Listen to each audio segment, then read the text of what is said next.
నమస్కారం. Welcome to BRK women. నేను మీ స్వీయ వర్మ. ఈరోజు మనతో పాటు స్టూడియోలో ఉన్నారు ఆధ్యాత్మికవేత్త, motivational speaker, life coach Adilakshmi గారు. నమస్కారం అమ్మా. నమస్తే. అమ్మా, ఇంట్లో మగవారు దీపారాధన చేయొచ్చా? చేస్తే ఎలాంటి ఫలితాలు ఉంటాయో తెలియచేయండి అమ్మా. జనరల్గా ఇంట్లో అసలు మగవాళ్ళే దీపారాధన చేయాలి. బేసిక్గా మన పురాతన కాలం నుంచి వచ్చిన ఆడవాళ్ళు ఏంటంటే ఎవరైతే భర్త పూజ చేసుకుంటూ ఉన్నారో వారికి తగిన సామాగ్రి, పూజా సామాగ్రి అంతా ఏర్పరచడం మట్టుకే ఆడవాళ్ళ బాధ్యత. అక్కడ దాకే మగవాళ్ళు దీపారాధన చేసుకొని నుదుటన బొట్టు పెట్టుకొని, వాళ్ళకు కూడా బొట్టు ఉంటేనే అసలు మగవారికి ఇది ఉంటే ఇక్కడ మనం ఇది అంటాం కదా, దాన్ని ఏమంటాము, ఇది ఉంటుంది, జ్ఞాన నేత్రం, అది యాక్టివేట్ అవుతుంది. అందుకే మనం మామూలుగా కూడా చూడండి, ఇక్కడ మనం నుదుట బొట్టు పెట్టుకోవాలి అంటారు ఆడవాళ్ళు కానీ మగవాళ్ళు కానీ. ఎవరైనా జ్ఞాన ఇది అనేది యాక్టివేట్ అవుతుంది కాబట్టి బొట్టు పెట్టుకోమంటారు. మగవాళ్ళు దీపారాధన చేస్తే మగవాళ్ళు చేసిన దాంట్లో సగం ఆడవారికి వస్తుంది. అంతేగాని ఆడవాళ్ళు ఎంత చేసినా మగవాళ్ళకి రాదు. మగవాళ్ళు చేసిన దాంట్లో పాపం కానీ పుణ్యం కానీ ఏం చేసినా, మంచి కానీ చెడు కానీ మగవాళ్ళు చేసిన దాంట్లో ఆడవాళ్ళకి వస్తుంది. పుణ్యం వస్తుంది ఎక్కువ శాతం, చెడు అంటుకోదు మళ్ళీ ఆడవాళ్ళకి. మగవాళ్ళు చేసిన దాంట్లో చెడు అంటుకోదు. అర్థమైందా? అట్లా అందుకని మగవాళ్ళు సంధ్యావందనం కానీ దీపారాధన కానీ మగవాళ్ళే చెయ్యాలి. మగవాళ్ళు చేసుకుంటే ఆ ఇంటి యజమాని కాబట్టి ఇల్లు వృద్ధిలోకి వస్తుంది ముందర. ఇప్పుడు అందరూ ఏంటి, మగవాళ్ళు ఊరికే దండం పెట్టుకొని వెళ్ళిపోవడం, ఆడవాళ్ళు పూజలు చేసుకోవడం. ఈ ఆడవాళ్ళు పూజ చేసుకుంటుంటే 4 ఒత్తులు వేయాలా, 5 ఒత్తులు వేయాలా, లేక 10 ఒత్తులు వేయాలా, 2 దీపారాధన వెలిగించాలా, చాలా చాలా సమస్యలన్నీ, లేనిపోని సమస్యలన్నీ వస్తున్నాయి. అట్లా కాకుండా మగవాళ్ళు దీపారాధన చేసినా మీరు అందులో కొంచెం నూనె వేసుకోండి. ఇంట్లో ఎవరైతే భార్యాభర్త ఇద్దరు, అవునా, ఇద్దరు 2 దీపారాధనలు పెట్టుకోకుండా ఇప్పుడు ఆయన చేసిన దీపారాధనలు మీరు నూనె వేసుకుంటే ఆయనకేం పుణ్యం ఎక్కువైపోదు, మీకేం పుణ్యం తక్కువ అవ్వదు. చేయాల్సింది ఇంటి యజమానే దీపారాధన చేయాలి. అది అట్లాంటప్పుడు ఇప్పుడు కాలాన్ని బట్టి ఏం చేస్తున్నారంటే ఆడవాళ్ళు 4 ఒత్తులు వేసి మీరు ఆ దీపారాధన చేసుకోండి, నేను ఈ దీపారాధన చేసుకుంటా. అసలు అది తప్పు కదా. నలుగురు ఉంటే 4 దీపారాధనలు పెట్టకూడదు ఇంట్లో. ఒక దీపారాధనలోనే చేసుకుంటూ ఉండాలి. భర్త చేయటం వల్ల ఏంటంటే ఇంటికి కలిసి వస్తుంది. యజమాని చేస్తారు. అది తను దీపారాధన చేసుకొని చిన్న పూజ చేసుకునైనా వెళ్ళనివ్వండి, నైవేద్యం పెట్టుకొని తనకు చేతనైనా చదువుకుంటారు, వెళ్ళిపోతారు. తర్వాత మీరు అదే స్థానంలో కూర్చొని చేసుకోండి. ఏదైనా మగవాళ్ళు దీపారాధన చేయాలి. ఇప్పుడు మనకి చాగంటి గారు వాళ్ళు వీళ్ళందరూ చెప్పే ఉంటారు, మీరందరూ వినే ఉంటారు కానీ చెప్తున్నా, 365 ఒత్తులు ఉంటాయి. అవి ఎవరు వెలిగించాలి? భర్తే వెలిగించాలి. భర్త వెలిగించి భర్త చేయి పట్టుకుంటారు. ఇంట్లో పరివారం వాళ్ళు ఎవరైతే ఉంటారో భార్య పిల్లలు వాళ్ళ భర్త చేయి పట్టుకుంటారు. ఇప్పుడు కాలంలో అది కూడా 365 అంటే ఆ నలుగురు ఉంటే 4 ఒత్తులు, 5గురు ఉంటే 365 ఒత్తులు వెలిగించటం అది కాదు అసలు. అది కూడా రాంగే. ఒక్కళ్ళే వెలిగించాలి, అది భర్తే వెలిగించాలి. భర్త పూజ చేస్తే ఆ ఇంటికి శుభం ఎప్పటికైనా మంచి కలుగుతుంది. ఆడవాళ్ళు ఎప్పుడు చేయాలమ్మా దీపారాధన? వరలక్ష్మి వ్రతాల్లో అలాంటి వాటిల్లో చేయాలా? ఆడవాళ్ళు వరలక్ష్మి వ్రతాల్లో అట్లాంటి వాటిల్లో మన నవరాత్రులు వస్తాయి కాబట్టి నవరాత్రులు పూజ చేసుకునే వాళ్ళు ఉంటారు. 9 రోజులు అమ్మవారు ఉపాసన చేసే వాళ్ళు ఉంటారు. అలాంటి వాళ్ళు చెయ్యొచ్చు. మగవాళ్ళని కుదరని పక్షంలో, మీరు అడిగిన కోసం మగవాళ్ళు చెయ్యొచ్చు అంటే మగవాళ్ళే చెయ్యాలి. మగవాళ్ళ కుదరని పక్షంలో ఆడవాళ్ళు చేయొచ్చు. కానీ ఇంట్లో మాత్రం నిత్య దీపారాధన అనేది జరగాలి. అది ఎవరైనా చేయనివ్వండి. మగవాళ్ళు చేస్తే శ్రేయస్కరం, శ్రేష్టం. మగవాళ్ళకు కుదరలేదు, వాళ్ళు ఆఫీసులకు వెళ్ళిపోయారు, ఇప్పుడు ఆడవాళ్ళు చెయ్యొచ్చు. ఆడవాళ్ళు చేస్తే కానీ ఇంట్లో నిత్య దీపారాధన మాత్రం ఎప్పుడూ చేస్తూనే ఉండాలి. ఏ నూనెతో చేయాలమ్మా దీపారాధన? నువ్వుల నూనెతో చేస్తే శ్రేయస్కరం అన్నిటికీ. అది ఇప్పుడు మళ్ళీ మీరు అడిగిన దానికి ఇంకో క్వశ్చన్ కూడా తలెత్తుతుంది. 3 ఒత్తులు వేయాలా, 5 ఒత్తులు వేయాలా అనేది. ఒక్కొక్క ఒత్తి ఒకటి ఒత్తి కాకుండా ఎన్ని ఒత్తులైనా వేసుకోవచ్చు. అది ఎవరి శక్తి అనుసారం వాళ్ళు వేసుకోవచ్చు. ఒక ఒత్తి ఎప్పుడూ ఉంచకూడదు. అది అశుభానికి వాడతాను తప్పితే ఒక ఒత్తి ఎప్పుడూ వేయకూడదు.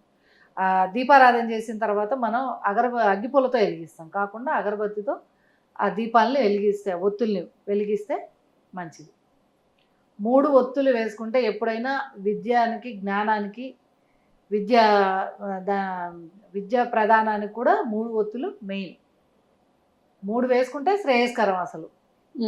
లేదంటే నేను ఇటు అటు పెడతాను, ఇటు 3 అటు 3 వేసుకుంటా అన్న ఇంకా వాళ్ళ ఇష్టం, అది ఎవరి ఇష్టం వాళ్ళది, దానికి మనం చెప్పలేం కదా.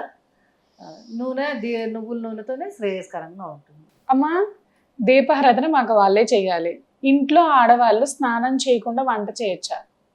ఆ ఇంట్లో స్నానం చేయకుండా అసలు చేయకూడదండి. ఎందుకంటే దీపారాధన చేసేటప్పుడు భర్త దీపారాధన చేస్తున్నప్పటికీ భార్య ఆల్రెడీ స్నానం చేసే ఉండాలి.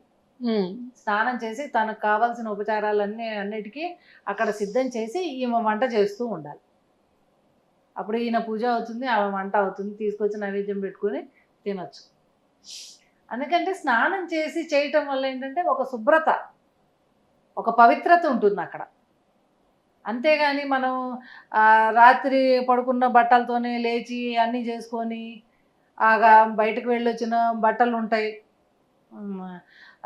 ఆ బట్టలు కూడా తీసుకొచ్చి వాటితోనే వంట చేసేసుకొని పిల్లలకి క్యారేజీలు పెట్టి ఒక అరగంట ముందర లేస్తే ఏం పోతుంది మనకి, అంతే కదా. జనరల్గా ఆడవాళ్ళు ఒక అరగంట ముందర లేస్తే 5ంటికి లేచారనుకోండి, వాకిట్లో ముగ్గేసుకుంటారు. ఇప్పుడు కాలాన్ని బట్టి వాకిట్లో ముగ్గేసుకున్న తర్వాత స్టవ్ వెలిగించు, పాలు పెట్టి కాఫీ తాగుతారు. కాఫీ తాగిన తర్వాత ఇల్లు వాకిళ్ళు గబగబా శుభ్రం చేసుకొని స్నానం చేసి రావచ్చు. చాలా టైం ఉంటుంది. కానీ ఇప్పుడు మనం అది చేయట్లేదు కదా, ఫోన్ చూస్తూ ఉంటాం. ఫోన్లని అవన్నీ ఇవన్నీ క్లాసులని ఏవేవో ఉంటూ ఉంటాయి, అందరూ ఏవేవో రకరకాలను చేస్తున్నారు. కానీ వంట చేసేటప్పుడు మాత్రం స్నానం చేసి వంట చేస్తేనే చాలా శుభం, శ్రేయస్కరం కూడా. ఆ వంట ఎట్లా ఉంటుందంటే చాలా పవిత్రంగా ఉంటుంది. మనం తిన్న దానికి చాలా తొందరగా ఆహారం మనకి వంట పడుతుంది కూడా. అంటే పాచి ముఖంతోని అసలు నైట్ ధరించిన దుస్తులతోని వంట చేయకూడదు, అస్సలు చేయకూడదండి. పూర్వకాలంలో అంటే బ్రాహ్మణ ఇళ్ళల్లో ఎట్లా ఉంటుందంటే వంట చేసేటప్పుడు మామూలు మనం స్నానం చేసినా కానీ వాళ్ళు పైన ఇట్లా ఒక ధన్యానికి 2-3 చీరలు మడి బట్టల్లాగా ఆరేసుకునేవాళ్ళు. ఆ మడి బట్టలు తీసుకొని రోజు ఇప్పుడు మడి బట్టతో వంట చేసి వాళ్ళు ఎవరో తాకరు, పిల్లలు ఎవరు వంటింట్లోకి వెళ్ళరు, వాళ్ళకి కావాల్సింది ఏందో వీళ్ళే ఇస్తారు. అక్కడ పెట్టేస్తే ఏ పాలో నీళ్లు కావాలని ఏం కావాలని అక్కడ పెడతారు. వీళ్ళు వంట చేసుకొని యువతలకు వస్తారు. ఆ వంట చేసుకొని మడితోనే శ్రేయస్కరంగా అన్నం తింటూ అన్నీ చేసుకొని ఉంటారు. మళ్ళీ అయిపోయిన తర్వాత ఆ చీరను జాడించుకుంటారు, మళ్ళీ ఆరేసుకుంటారు. మడి బట్ట అంటారు. మడి బట్టతో ఉన్నప్పుడు అంటే అదొక పవిత్రం, దానికి పవిత్రత, ఆ చీరకు ఒక పవిత్రత అంతే. అది అలా చేసుకుంటే మనం అంటే టిఫిన్లు ఇవేమి తినము. ఆ చీరలతో ఏం చేస్తామంటే టిఫిన్ కానీ లేకపోతే ఇంకా భోజనాలు కానీ, భోజనం చేస్తే కంపల్సరీ ఆ చీర తడుపుకొని ఉండేవాళ్ళు. టిఫిన్ కానీ భోజనం కానీ చేస్తే ఆ చీర తడిపి మళ్ళీ మొన్నటికి ఆరేసుకొని ఉండేవాళ్ళు. అట్లా ఒక పవిత్రత చేసుకున్నారు కాబట్టి అప్పుడు వాళ్ళ ఆరోగ్యాలు కూడా అంత బాగున్నాయి. ఇప్పుడు మనం నైటీలు వేసుకొని చేస్తున్నాము, పాచిమొహాలతో చేసుకుంటున్నాము, చేస్తూ ఉంటే అవి కూడా అట్లాగే ఉంటున్నాయి, ఏం అరగట్లేదు. ఎందుకు ప్రతి చిన్న విషయానికి హాస్పిటల్కి పరిగెత్తున్నాం, లక్షలు వేలకు ఖర్చు పెడుతున్నాం వాటికి. ఇంటి చిట్కాలను ఎవరూ వాడట్లేదు, అందరూ మానేశారు. ఇంటి చిట్కాలు అని అసలు సమస్య లేదు. చెప్పినా కానీ అమ్మ మా పిల్లలకి ఏమైపోతుందో, మేము తీసుకెళ్ళి అక్కడ ₹1,00,000 10,000 20,000 ఖర్చు పెట్టుకుంటే సాటిస్ఫాక్షన్, వాళ్ళు ఏమీ చెప్పరు. అసలు కారణం మూలం ఎక్కడ ఏంటి అనేది ఎవరు చెప్పరు. మన వంటింట్లోనే మనం గబాలన ఇదివరకు ఏదైనా కట్ అయింది అనగానే పసుపు పెట్టేస్తారు, అది రాసేయగానే 1 గంట 2 గంటలు నొప్పితో ఉంటుంది, అయిపోతుంది. ఇప్పుడు దానికి బ్యాండేడ్లు చుట్టడం, లేకపోతే డాక్టర్ దగ్గరికి వెళ్ళటం, టెట్వాక్ ఇంజెక్షన్ చేసి రావడం, ఇన్ని చేస్తున్నాం. అప్పుడు కాలంలో ఇంత ఉందండి, లేదు. ఇప్పుడు మనం తినే ఆహారాలు ఎట్లా ఉన్నాయో, మనం చేసే పద్ధతులు ఎట్లా ఉన్నాయో దాన్ని బట్టి కూడా రోగాలు కూడా అట్లాగే ఉన్నాయి. ప్రతి ఒక్కళ్ళకి క్యాన్సర్లు ఇవి ఉంటున్నాయి. ఎట్లా ఉంటున్నాయి? వండంగానే ప్లాస్టిక్ డబ్బాల్లో పడేస్తున్నాం, అవి తీసుకొచ్చి పిల్లలకు పెడుతున్నాం, అవే ప్లాస్టిక్ డబ్బాలు అని చెప్పని పెడుతున్నాం, వాటిల్లో ఎదుగుతాం. స్టీల్ బాక్స్లో పెట్టి చూడండి భోజనం, స్టీల్ ఉంటున్నాయి కదా, వాటిల్లో పెడితే కాకపోతే వేడిగా. అంటే చిన్నప్పుడు బాక్సుల్లో ఇట్లా పెట్టేవాళ్ళు, పూర్వకాలంలో బాక్స్లో పెడితే చద్దన్నంలో పెట్టి పెరుగు, ఆవకాయ, లేకపోతే చింతకాయ పచ్చడని ఇట్లాంటివి వేసి పెట్టేవాళ్ళు. అవి తిన్నవాళ్ళు ఆరోగ్యంగానే ఉన్నారు, ఇప్పటికే ఏం రోగాలు లేకుండా ఉన్నారు. ఇప్పుడు పొద్దున్న లేచిన దగ్గర ఏ మ్యాగీనో లేకపోతే పాస్తాలో అవి ఇవి చేస్తున్నారు. అవి తల్లిదండ్రులు కూడా వాటిని ఎంకరేజ్ చేస్తున్నారు. అన్నిటినీ వీటన్నిటికీ రోగాలన్నిటికీ మూల కారణం అవేనండి. అసలు ప్లాస్టిక్ వాడకండి, వాడకుండా స్టీల్ బాక్స్లో పెడితే నామోషి ఇప్పుడు కాలం బట్టి చూస్తే. ఎందుకుంటుంది? బాక్స్ తీసుకెళ్ళి వాటర్ బాటిల్ బాక్స్ తీసుకెళ్ళి వాళ్ళు శుభ్రంగా చేతులు కడుక్కొని తిన్న తర్వాత ఆరోగ్యం ఎంత బాగుంటుంది. పోనీ ఇంటికి రాగానే తల్లి ఏమన్నా కలిపి అన్నం ముద్దలు పెడుతుందా? అది లేదు. ఆ ప్లేట్లో అక్కడ పెడుతుంది, తినరా ట్యూషన్ టైం అవుతుంది. ఇదే వాడు ఏం తింటున్నాడో కింద పడేసాడు, తిన్నాడు, అయిపోతుంది. వాళ్ళని ట్యూషన్లకు జరుగుతున్నారు. అసలు తల్లిదండ్రుల పాత్ర అనేది చాలా తగ్గిపోయింది. అంటే కాలాన్ని బట్టి వాళ్ళిద్దరూ ఉద్యోగాలు చేయటం, హడావడి వంట పొద్దున ఏదేదో బాక్సులు సర్దేసుకుంటున్నారు, వెళ్ళిపోతున్నారు, తింటున్నారు, వస్తున్నారు. ఇలాంటివన్నీ జరుగుతున్నాయండి. ఎందుకంటే వాటికో ఇదివరకు కాలంలో ఉన్న పవిత్రత ఇప్పుడు లేదు. స్నానం చేసుకుంటే చాలా పవిత్రంగా ఉంటుంది. మనం తిన్న ఆహారానికి కూడా మంచి వాల్యూస్ కూడా యాడ్ అవుతాయి. చాలా చక్కగా చెప్పారమ్మా. నమస్కారం. నమస్తే.